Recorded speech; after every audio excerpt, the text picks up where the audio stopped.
Hello everyone, I am Parthiban. Welcome to SAP Views. இன்னைக்கு date 11/6/2024. இந்த வீடியோவை நான் நைட் ஒரு 8 o'clock ரெக்கார்ட் பண்ணிகிட்ருக்கிறேன். உங்களுக்கு ஒரு 8:30க்கு இந்த வீடியோ ரீச் ஆயிடும்.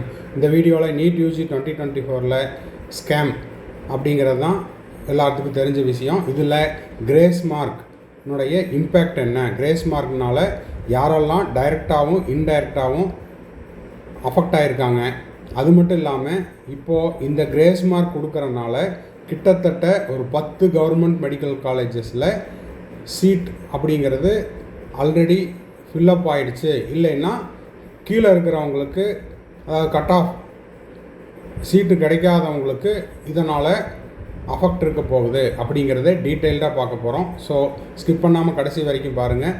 வீடியோக்குள்ளே போகிறதுக்கு முன்னாடி இந்த வீடியோவை இன்னமும் லைக் பண்ணாமல் பார்த்துட்டு இருக்கிறீங்கன்னா மறக்காமல் லைக் பண்ணிடுங்க. SAP Views யூடியூப் சேனலுக்கு இப்போ தான் ஃபஸ்ட் டைம் வந்திருக்கிறீங்கன்னா மறக்காமல் சப்ஸ்கிரைப் பண்ணிவிட்டு பெல் ஐக்கானை கிளிக் பண்ணி வச்சுக்கோங்க. அப்போ தான் நீட் யூஜி 2024 என்டையர் ப்ராசஸ் முடிஞ்சு கவுன்சிலிங்லாம் முடிச்சு லாஸ்ட் டேட்டில், அதாவது உங்களுக்கான செக்யூரிட்டி டெபாசிட் ரீஃபண்ட் ஆகிற வரைக்கும் நம்ம போடுற எல்லா வீடியோஸும் உங்களுக்கு நோட்டிஃபிகேஷனாக வந்துடும். அது மட்டும் இல்லாமல் இந்த வீடியோவை நீங்கள் பார்த்துட்டு உங்கள் friends circle, relative circle, neighbour சர்க்கிளில் யாரெல்லாம் நீட் ஆஸ்பிரன்ஸ் இருக்காங்களோ அவங்களுக்கும் அவங்க பேரண்ட்ஸுக்கும் இந்த வீடியோவை ஷேர் பண்ணுங்கள். அவங்களுக்கும் இந்த வீடியோ உபயோகமாக இருக்கும். இப்போது இந்த கிரேஸ் மார்க்னால் யாரெல்லாம் டைரெக்டாக அதே போல் இன்டைரக்டாக அஃபெக்ட் ஆகிருக்காங்க, இந்த கிரேஸ் மார்க்னால் என்னென்ன இம்பேக்டெல்லாம் நடந்திருக்குது, நடக்க போகுது அப்படிங்கிறதையும் டீட்டெயில்டாக பார்த்துடலாம் வாங்க. இப்போது இந்த கிரேஸ் மார்க் கொடுத்ததுனால என்னவெல்லாம் நடந்திருக்குது அப்படிங்கிறத பார்த்துடலாம். இனி என்னவெல்லாம் நடக்க போகுது அப்படிங்கிறதையும் நம்ம ஒன் பை ஒன்னாக பார்த்துடலாம். இப்போ பார்த்தீங்கன்னா 2021 சரிங்களா, 2021 720 அவுட் ஆஃப் 720 எடுத்த மாணவர்களுடைய எண்ணிக்கை எவ்வளவுன்னா 3. 2022 720 அவுட் ஆஃப் 720 எடுத்தவங்க யாரும் இல்லை. 2023 720 அவுட் ஆஃப் 720 எடுத்தவங்க 2 பேர். அதில் ஒரு மாணவர் தமிழ்நாட்டை சேர்ந்த நம்ம பிரபஞ்சன், மிஸ்டர் பிரபஞ்சன். இப்போது இது என்ன ஆயிருக்குதுன்னா 2024 720 அவுட் ஆஃப் 720 எடுத்தவங்க எத்தனை பேர்? 67 பேர். இது அவுட் ஆஃப் 720 சரிங்களா. இது யாரும் இல்லை 2022. 2023 2 பேர். அதில் ஒரு மாணவர் நம்ம மிஸ்டர் பிரபஞ்சன். Okay right. இப்போது விஷயம் என்ன சார், இதெல்லாம் தெரிஞ்சது தானே அப்படின்னா, கட் ஆஃப் அப்படிங்கிறது இன்க்ரீஸ் ஆகிறதுக்கு இந்த கிரேஸ் மார்க் தான் மேஜர் ரோல் ப்ளே பண்ணியிருக்குது. ஓகேங்களா. சாரி 7020ன்னு போட்டேன். இது 720 67 பேர் வாங்கியிருக்கிறதுனால இந்த கிரேஸ் மார்க்னால் என்ன ஆயிருக்குது, கட் ஆஃப் அப்படிங்கிறது ஏறப்போகுது, இந்த இன்க்ரீஸ் ஆக போகுது. அப்படிங்கிறது எவ்வளவு அப்படிங்கிறத நம்ம பொறுத்திருந்து தான் பார்க்கணும். நிறைய நியூஸ் சேனலில் என்னென்னமோ சொல்கிறாங்க, அது எல்லாமே நம்ம பொறுத்திருந்து தான் பார்க்கணும். இது பதட்டப்படுத்துறதுக்கோ இல்லை பயப்படுத்துறதுக்கோ இல்லை, ரியாலிட்டி என்ன அப்படிங்கிறத தெரிஞ்சுக்கணும். இந்த இடத்துல நான் இவ்வளோ வரும் அவ்வளோ வரும் அப்படின்னு சொல்லி பதட்டப்படுத்த விரும்பவில்லை. இந்த கட் ஆஃப் இன்க்ரீஸ் ஆகிறதுக்கும் இந்த கிரேஸ் மார்க்குக்கும் என்னென்ன சம்மந்தம் இருக்குது அப்படிங்கிறத பார்த்துடலாம். இப்போ NTA ஆல்ரெடி சொல்லிட்டாங்க, 1060 பேர், 1560 பேர் 1560 ஸ்டூடெண்ட்ஸுக்கு தான் கிரேஸ் மார்க் கொடுத்துருக்குறோம் அப்படின்னு சொல்லியிருக்காங்க. கரெக்டுங்களா. அப்போது இந்த 1560 ஸ்டூடெண்ட்ஸுக்கு கிரேஸ் மார்க் கொடுத்துருக்கறனால என்ன ஆக போகுது அப்படின்னா, கீழே அதாவது பார்டர் லைனில் இருக்கக்கூடிய கட் ஆஃப் எந்த இடத்துல க்ளோஸ் ஆகுதோ அந்த பார்டர் லைனுக்கு, அந்த லைன் மேலேயும் இந்த லைனுக்கு கீழேயும், ஓகேங்களா, அந்த கட் ஆஃப்லேயும் கட் ஆஃபுக்கு 1 மார்க் இல்லைன்னா 2 மார்க்குக்கு கீழே இருக்கக்கூடிய ஒரு 1560 மாணவர்களுக்கு கவர்மெண்ட் மெடிக்கல் காலேஜ் கிடைக்காம போகிறதுக்கு வாய்ப்பு இருக்குது. அடுத்த கட்டமாக பார்த்திங்கன்னா இந்த 1560 மாணவர்களுக்கு கவர்மெண்ட் காலேஜ் கிடைக்கல அப்படின்னா இவங்க ஆட்டோமேட்டிக்காக எங்கே போகலாம், செல்ஃப் ஃபைனான்ஸில் இருக்கிற கவர்மெண்ட் கோட்டாவுக்கு போகலாம். ஓகேங்களா. அப்போது இங்கேருந்து கிடைக்காதனால இவங்க இங்கே வருவாங்க. அப்போது ஆல்ரெடி செல்ஃப் ஃபைனான்ஸ் கவர்மெண்ட் கோட்டாக்கு கட் ஆஃப் அந்த பார்டர் லைன் இருக்கக்கூடிய மாணவர்கள் என்ன ஆவாங்க, அங்கே சீட்டு கிடைக்காதனால அவங்க வந்து மேனேஜ்மெண்ட் கோட்டாக்கு ட்ரை பண்ணுவாங்க.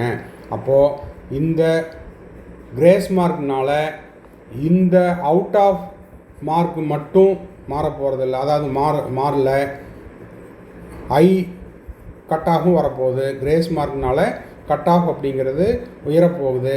அதே போல் ஒவ்வொரு ஸ்டேஜ்லேயும் ஒவ்வொரு ஸ்டேஜ் அப்படிங்கிறது கவர்மெண்ட் மெடிக்கல் காலேஜுக்கும் செல்ஃப் ஃபைனான்ஸ் மெடிக்கல் காலேஜுக்கும் என்ன மாதிரியான ஒரு ப்ரெடிக்ஷன் வச்சுருக்கிறோமோ அந்த ப்ரெடிக்ஷன்லேருந்து கீழே இறங்கும். அடுத்த விஷயம் பாருங்கள், இப்போ இந்த 1560 மாணவர்கள் கிரேஸ் மார்க் கொடுத்துருக்கறனால அடுத்த கட்டமாக என்ன நடக்க போகுது அப்படின்னா, உதாரணத்துக்கு எடுத்துக்கலாம், ஒரு கல்லூரியில் ஒரு கவர்மெண்ட் மெடிக்கல் காலேஜில் 100 சீட் அப்படின்னு வச்சுக்கலாம். ஒரு எக்ஸாம்பிளுக்கு சொல்கிறேன், ஓகேங்களா? ஒரு கவர்மெண்ட் மெடிக்கல் காலேஜில் எவ்வளோ சீட்டு, உதாரணத்துக்கு 100 சீட் அலாட் ஆகிருக்குது அந்த காலேஜுக்கு. அந்த காலேஜினுடைய சீட் மேட்ரிக்ஸ் 100 அப்படின்னா இந்த 1560 மாணவர்கள் என்ன பண்ண போகிறாங்க, 15 காலேஜை ஆக்குப்பை பண்ணிக்க போகிறாங்க. இந்தியாவில் இருக்கக்கூடிய 15 மெடிக்கல் காலேஜ், எந்த மாநிலமாக வேணா இருக்கலாம், அது த்ரூ ஆல் இண்டியா கோட்டாவாக இருக்கலாம், இல்லை ஸ்டேட் கோட்டாவாக இருக்கலாம். நான் பேசுகிறதெல்லாம் ஃபாலோ பண்ணிகிட்டே வாங்க, அப்போ தான் புரியும். அப்போது இந்த மாணவர்கள் வந்து த்ரூ ஆல் இண்டியா கோட்டாலேயோ அவங்க யாருக்கெல்லாம் வழங்கப்பட்டதோ அந்த மாணவர்களுக்கு சொல்கிறேன். இந்தியாவில் இருக்கக்கூடிய எந்த மாநிலத்தை சேர்ந்தவங்க அப்படிங்கிறது தெரியாது, ஓகேங்களா? இவங்க த்ரூ ஆல் இண்டியா கோட்டாவில் போனாங்கன்னா ஒரு காலேஜுக்கு 100 சீட் அப்படின்னா 15 காலேஜை அவங்க ஆக்குப்பை பண்ணிக்குவாங்க. அதே போல் அந்த ஸ்டேட் கோட்டாவில் போனாங்கன்னாலும் அவங்க வந்து என்ன பண்ணுவாங்க, கிட்டத்தட்ட 15 காலேஜை அவங்க ஆக்குப்பை பண்ணிக்குவாங்க.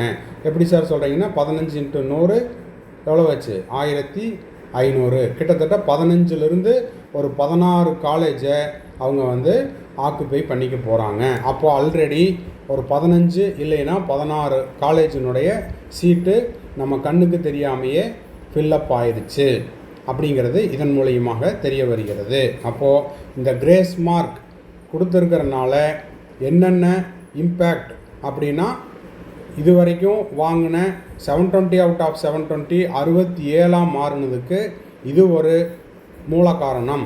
அதே போல் கட் ஆஃப் அப்படிங்கிறது ரொம்ப அதிகமாக இன்க்ரீஸ் ஆகிறதுக்கும் இந்த கிரேஸ் மார்க் தான் காரணம். அது மட்டும் இல்லாமல் இந்த 1560 பேர் கிரேஸ் மார்க் ஆல்ரெடி கொடுத்துட்டாங்க. இது வந்து நீட்டிக்கப்படுது அப்படின்ற பட்சத்தில் 15 கல்லூரிகளுக்கு இடம் இல்லாமல் போகலாம். அந்த 15 கல்லூரி அப்படிங்கிறது பியூர் கவர்மெண்ட் மெடிக்கல் காலேஜ்.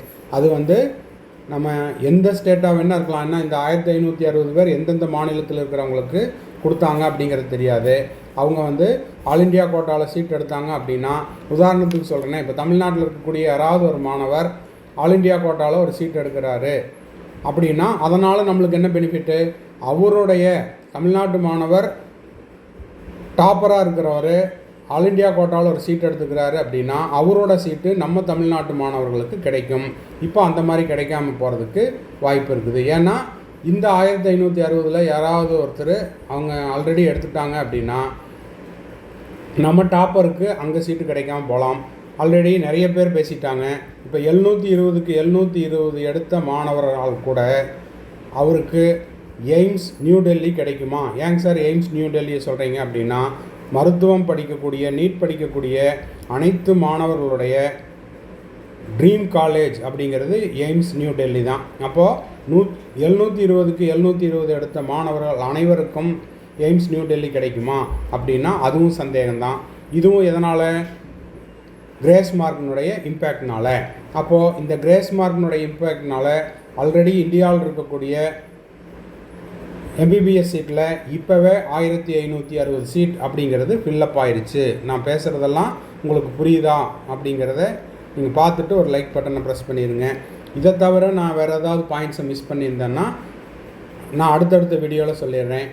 அது மட்டும் இல்லாமல் ஒவ்வொரு ஸ்டேஜ்லேயும் இந்த கட் ஆஃப் அப்படிங்கிறது என்ன ஆக போகுது, அந்த மாணவருக்கு கவர்மெண்ட் மெடிக்கல் காலேஜ் கட் ஆஃபில் சீட்டு கிடைக்கிற மாதிரி இருந்தால் அந்த கட் ஆஃப் அப்படிங்கிறது அவருக்கு செல்ஃப் ஃபைனான்ஸ் இருக்கிற கவர்மெண்ட் கோட்டாக்கு சீட்டு கிடைக்கிற மாதிரியான சிச்சுவேஷன் மாறும்.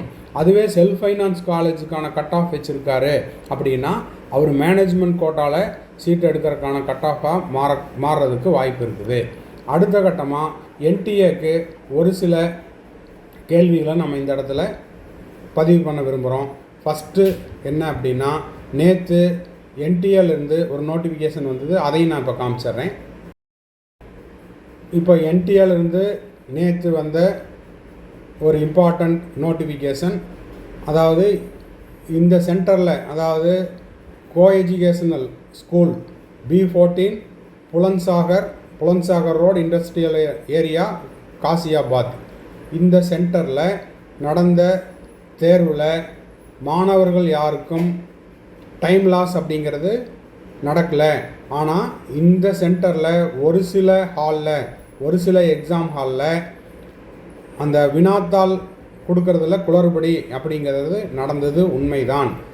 அது கவனக்குறைவால், அரை கண்காணிப்பாளருடைய கவனக்குறைவால் கொஷின் பேப்பர் புக்லெட்டும் டிஃப்ரெண்ட் மீடியமும் கொடுத்தாங்க. இதெல்லாம் நேற்றே சொல்லியாச்சு.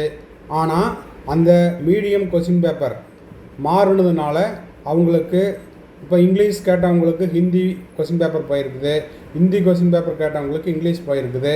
ஸோ இது எல்லாத்தையும் அந்த பிழையை கண்டுபிடிச்சி அவங்களுக்கு வேறொரு கொஷின் பேப்பர் கொடுத்துருக்காங்க. அந்த கொடுத்ததுக்கான காம்பன்சேஷன் டைம் கொடுத்துருக்குறாங்க. ஓகேவா? இப்போது இதனால் என்ன ஆகலை, அவங்களுக்கான டைம் லாஸ் அப்படிங்கிறது ஆகலை. அதுக்கு பதிலாக அவங்களுக்கு அப்சல்யூட் 3 hours 20 minutes அப்படிங்கிறத கொடுத்துருக்குறாங்க. அதாவது எவ்வளோ டைமு அவங்க கொஷின் பேப்பர், அவங்களுக்கான கொஷின் பேப்பர் கொடுக்குற டைம் எடுத்துக்கிட்டாங்களோ, இப்போ 10 நிமிஷம் லாஸ் அப்படின்னா அந்த 10 நிமிஷத்துக்கு என்ன பண்ணியிருக்கிறாங்க, திரும்பவும் அவங்களுக்கு ஆன மீடியம் கொஷின் பேப்பரை கொடுத்துட்டு அந்த காம்பன்சேஷன் டைமையும் கொடுத்துருக்கிறதாகவும் சொல்லியிருக்காங்க. இப்போது நம்ம சொல்ல வர்ற விஷயம் என்ன அப்படின்னா, நிறைய நியூஸ் சேனலில் பார்த்துருப்பீங்க, மே 5 நடந்த நீட் எக்ஸாமுக்கு நம்ம தமிழ்நாட்டுக்கு ஒரு மாணவி ஒரு 5 நிமிடம் காலதாமதமாக வந்ததுக்கு அவங்கள எக்ஸாம் எழுதுறதுக்கு அலோவ் பண்ணல. கரெக்டுங்களா? அப்படி இருக்கிற பட்சத்தில் இந்த மாதிரி எக்ஸ்ட்ராவாக டைம் கொடுத்ததோ இல்லை தேர்வு நேரம்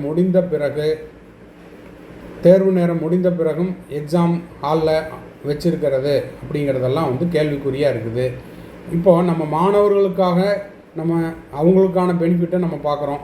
அது ஒரு வகையில் நியாயம்தான். எதனால் அப்படின்னா, இந்த டைம் லாஸுக்கு காம்பன்சேஷன் கொடுத்துட்டாங்க, அது வரவேற்கக்கூடிய விஷயந்தான். அதே நேரத்தில் 1 நிமிடம் காலதாமதமாக வந்ததுக்காக அந்த மாணவரை தேர்வே எழுதாமல் விட்டுருக்குறாங்க, தேர்வு எழுதுறதுக்கு அனுமதிக்கலை. அப்போது இதிலிருந்தே நம்மளுக்கு தெரியுது பாரபட்சம் அப்படிங்கிறது இருக்குது. இதுக்கெல்லாம் என்ன பதில் அப்படிங்கிறதும் தெரியல. ஓகேவா? சரி, இப்போ இதெல்லாம் தான் நம்ம என்ன சொல்கிறோம், நீட் ஸ்கேம். இதை பற்றி நம்ம நிறைய பேசியாச்சு. இருந்தாலும் இதுக்கெல்லாம் விடை கிடைக்காமையே இருக்குது. என்ன நடக்க போகுது அப்படிங்கிறத நம்ம பொறுத்திருந்து பார்க்கலாம். இப்போதைக்கு உச்சநீதிமன்றம் கவுன்சிலிங் கண்டக்ட் பண்ணிக்கலாம் அப்படின்னு சொல்லியிருக்கிறாங்க. ஆனால் அந்த 4 குழு என்ன சொல்ல போகிறாங்க அப்படிங்கிறத பொறுத்திருந்து பார்க்கணும். இந்த கிரேஸ் மார்க் கொடுக்க போகிறாங்களா, இல்லை கிரேஸ் மார்க் அப்படிங்கிறத ரிமூவ் பண்ண போகிறாங்களா, இல்லைன்னா ரீவேல்யூவேஷன் அப்படிங்கிறது கொடுக்க போகிறாங்களா அப்படிங்கிற எல்லாத்தையுமே நம்ம பொறுத்திருந்து தான் பார்க்கணும். இந்த நேரத்தில் நம்ம இதை பதிவிடுவதற்கான காரணம் என்ன அப்படின்னா, கிரேஸ் மார்க் அப்படிங்கிறது வேண்டாம் அப்படிங்கிறத நிறைய ஸ்டூடெண்ட்ஸ் அண்ட் பேரண்ட்ஸ் நம்மக்கிட்ட சொல்லி, சார் கொஞ்சம் வீடியோவில் போடுங்க அப்படின்னு கேட்டிருந்தாங்க. இப்போ நம்ம அந்த அளவுக்கு பெரிய சேனலில் நிறைய டைம் சொல்லிகிட்டே தான் இருக்கிறோம். இருந்தாலும் ஏதோ நம்மளால் நம்ம SAP Views யூடியூப் சேனல் மூலியமாக இந்த மாதிரியான சிறு சிறு தகவல்கள் நம்ம பரப்புகிற பட்சத்தில், ஷேர் பண்ணுற விஷயத்தில், அதனால் மாணவர்களுக்கும் பெற்றோர்களுக்கும் ஒரு நல்லது நடக்கும் அப்படின்னா நம்ம அதுக்கு ரெடியாகவும் இருக்கிறோம், தயாராகவும் இருக்கிறோம். அப்போது இது எல்லாம் தான் கிரேஸ் மார்க்கில் நடக்கக்கூடிய இம்பேக்ட் என்னென்ன அப்படிங்கிறத எக்ஸ்பிளைன் பண்ணிட்டோம். இதில் ஏதாவது விடுபட்டிருந்தால் மற்றும் மாணவர்கள் மற்றும் பெற்றோர்கள் நம்மக்கிட்ட ஷேர் பண்ணுற விஷயங்கள் ஏதாவது இருந்துச்சு அப்படின்னா அடுத்தடுத்த வீடியோவில் நம்ம ஷேர் பண்ணிடலாம். எண்ட் ஆஃப் த வீடியோவில் நம்ம SAP Views யூடியூப் சேனலுடைய அட்வர்டைஸ்மெண்ட் கொடுத்துருக்குறோம், அதையும் பார்த்துக்குங்க. வீடியோ பிடிச்சிருந்ததுன்னா மறக்காமல் லைக் பண்ணிடுங்க, சப்ஸ்கிரைப் பண்ணிடுங்க, பெல் ஐக்கானை கிளிக் பண்ணிடுங்க. ஏன்னா இந்த வீடியோவை உங்கள் ஃப்ரெண்ட்ஸ் சர்க்கிள், ரிலேட்டிவ் சர்க்கிளுக்கும் ஷேர் பண்ணிடுங்க. தேங்க்ஸ் ஃபார் வாட்சிங். Bye, see you, have a nice day. இப்போ நீட் யூஜி 2024க்கு எக்ஸாம் முடிச்சுட்டு மே 5ஆம் தேதி நடந்த எக்ஸாமை முடிச்சுட்டு கவுன்சிலிங் வெயிட் பண்ணிகிட்ருக்கிற ஸ்டூடெண்ட்ஸ் அண்ட் பேரண்ட்ஸுக்கு நம்ம கம்ப்ளீட் கவுன்சிலிங் கைடன்ஸ் ப்ரொவைட் பண்ணிகிட்ருக்குறோம் டில் த அட்மிஷன் வரைக்கும். அது வந்து உங்களுக்கு ரவுண்ட் 1ஓ இல்லை ரவுண்டு 2ஓ எந்த ரவுண்டில் உங்களுக்கு சீட்டு கிடைக்குதோ அந்த ரவுண்டில் நீங்கள் பார்ட்டிசிபேட் பண்ணி உங்களுக்கான அலாட்மெண்ட் ஆர்டரை டவுன்லோட் பண்ணி நீங்கள் காலேஜில் போய் முதல் நாளில் சேர்கிற வரைக்குமான கம்ப்ளீட் கவுன்சிலிங் கைடன்ஸ் நம்ம கொடுக்குறோம். இது வந்து ஒரு பெய்டு சர்வீஸ். இதை பற்றின டீட்டெயில்ஸ் தேவைப்படுது அப்படின்னா ஸ்க்ரீனில் தெரிகிற என்னோடய நம்பருக்கு காண்டாக்ட் பண்ணி அதை பற்றின டீட்டெயில்ஸை நீங்கள் தெரிஞ்சு கொள்ளலாம். அதே போல் எனக்கு வந்து அப்பப்போ டவுட் வரும் சார், 1 or 2 டவுட்ஸ் மட்டும்தான் இருக்குது, அந்த டவுட்ஸை நீங்கள் கிளாரிஃபை பண்ணுங்கள் அப்படின்னாலும் அந்த மாதிரியான 1 or 2 டவுட்ஸையும் நம்ம வந்து த்ரூ பெய்டு சர்வீஸில் கிளாரிஃபை பண்ணுறோம். தேவைப்படுறவங்க ஸ்க்ரீனில் தெரிகிற என்னோடய நம்பருக்கு காண்டாக்ட் பண்ணி அதை பற்றின டீட்டெயில்ஸையும் நீங்கள் பெற்றுக்கொள்ளலாம். அடுத்தது இப்போ நீட் யூஜி 2025க்கு நான் ப்ரிப்பேர் பண்ணிகிட்ருக்கிறேன் சார், 11th இப்போ தான் நான் 12th போகிறேன் அப்படின்ற ஸ்டூடெண்ட்ஸுக்கும், இல்லை சார் நான் இப்போ வந்து 2025 ஃபோக்கஸ் பண்ணிகிட்ருக்கிறேன், செல்ஃப் ஸ்டடி பண்ணிகிட்ருக்கிறேன், இல்லைன்னா ஒரு ஆன்லைன் கோச்சிங்கில் படிச்சுட்ருக்கிறேன், இல்லைன்னா ஒரு கோச்சிங் சென்டரில் டே ஸ்காலராக படிச்சுட்ருக்கிறேன், எனக்கு எக்ஸ்ட்ராவாக டைம் இருக்குது, எனக்கு எக்ஸ்ட்ரா ஸ்டடி மெட்டீரியல்ஸ் தேவைப்படுது, கொஸ்டின் பேப்பர்ஸ் எல்லாம் தேவைப்படுது அப்படின்னா ஸ்க்ரீனில் தெரிகிற என்னோடய நம்பருக்கு நீங்கள் காண்டாக்ட் பண்ணி அந்த ஸ்டடி மெட்டீரியல்ஸையும் கொஸ்டின் பேப்பர்ஸையும் த்ரூ பெய்டு சர்வீஸில் நீங்கள் வாங்கிக்கொள்ளலாம். வாங்கிட்டு இன்னமும் நீங்கள் வந்து எக்ஸ்ட்ராவாக ப்ராக்டிஸ் பண்ணலாம் அப்படிங்கிறதையும் தெரிவிச்சுக்கிறோம். திரும்பவும் அடுத்த வீடியோவில் இன்னொரு அப்டேட்டோட இன்னொரு வீடியோவில் மீட் பண்ணலாம். டில் தென் பாய், see you, have a nice day and thanks for watching. மறக்காமல் இந்த வீடியோவுக்கு ஒரு லைக் போட்டுருங்க. சேனலை இது வரைக்கும் சப்ஸ்கிரைப் பண்ணாமல் இருக்கிறீங்கன்னா சப்ஸ்கிரைப் பண்ணிவிட்டு பெல் ஐக்கானை கிளிக் பண்ணிவிட்டு பாருங்கள். வீடியோவை உங்கள் friends circle, relative circle, neighbours எல்லாத்துக்கும் ஷேர் பண்ணுங்கள். பாய், see you.